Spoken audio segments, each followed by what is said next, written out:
At kaugnay nga sa pagkakasangkot umano ng mga nasa 20 pulis sa kaso ng missing sabungero, makapanayan po natin live si National Police Commission Vice Chairperson and Executive Officer Atty. Rafael Calinisan. Ayan. Atty. Calinisan, magandang umaga po. Magandang umaga po, Igan, at sa lahat po ng tagapanood po natin ngayon. So, tukoy na po ba ito kung sino-sino yung mga pulis na sangkot umano sa pagkawala ng mga sabungero sa kabilang nga, anong mga ranggo po nito? To be very candid, Igan, no, yung alam nyo, yun pa lang din ang alam ko. Nakita ko pa lang ito sa interview na nung alias Totoy na exclusive ng GMA.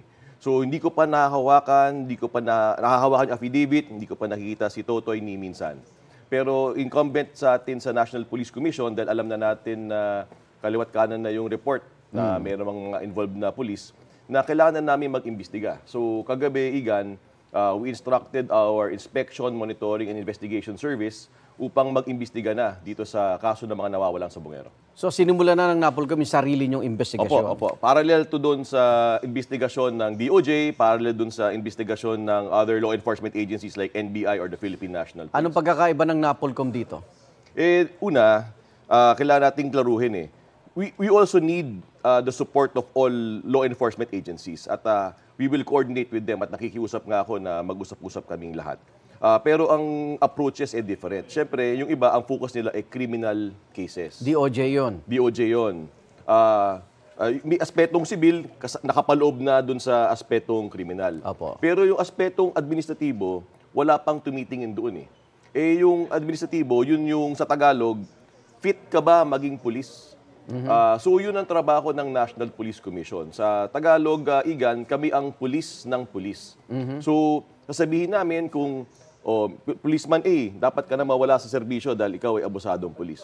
Policeman B, ikaw clear dito kaya you can still wear the uniform. Yun ang administrative. Kunyari napunta na sa inyo yung kaso, ano po mangyayari sa mga inaakusahang pulis? So makakasuhan sila. They will undergo investigation and a hearing.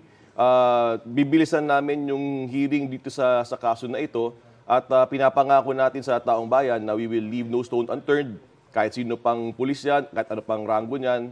Kung talagang may involved na pulis dito, assuming meron, di tayo magdadalawang isip na to impose the highest penalty of dismissal sa mga pulis na to. Nakausap niyo na po itong si Totoy? Hindi pa. Kaya sana kung nakikinig siya, exclusive pa naman ng GMA ito, Igan. So kung nakikinig si Totoy, feel free to approach us in the National Police Commission. Mag-file ka doon ng iyong reklamo. At pangako sa iyo, Totoy, na a-actionan namin ang reklamo mo. At doon sa mga pulis sa sangkot? Wala silang pagtataguan. Alam naman ng lahat na ang National Police Commission ay diretso.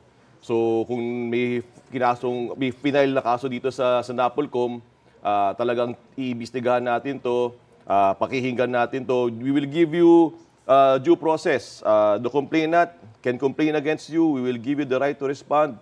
But the process is we will do it very, very quick para magkaroon na ng hustisya ang Pilipinas. Okay, maraming salamat. NAPOLCOM Vice Chairperson, Executive Officer, Atty. Rafael Calinisan. Ingat po. Maraming salamat po. Igan, mauna ka sa mga balita, mag-subscribe na sa GMA Integrated News sa YouTube para sa iba't ibang ulat sa ating bansa.